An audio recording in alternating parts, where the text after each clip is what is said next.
So, di ba? Ito sinasabi ni ate. Panoorin niyo yung sinasabi ni ate. Tignan nyo yung dalawang electric fan namin. Puro disipet, dalawang electric fan. Etong TV namin, 3 taon na itong sira. Bali, eto lang ang malakas na kuryente sa amin. Etong electric fan na to. Ngayon, tignan nyo ilan ang anak ko. 5 ang anak ko. 5 ang anak ko. Ang binabayaran ko lang dating kuryente, 700. 700 lang yung binabayaran ko kuryente. Ngayon, kung umabot man ng 2,000, ibig sabihin, 3 buwan to, pag inabot ng 2,000. Ayan, eto, binayaran ko na. Binayaran ko na yung kuryente namin. Ngayon, mga putang ina yung mga nasa gobyerno kayo, ha? Hindi kami naglalaro ng bahay-bahayan dito para mag-bill kayo sa akin.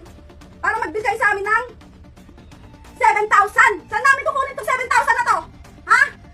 Paano ba? Gumagawa kayo ng mga programa ninyo, tapos kami ang hinahayaan nyo magbayad. Anong kala nyo sa amin nasasakupan nyo? Nagbabahay-bahayan? Hindi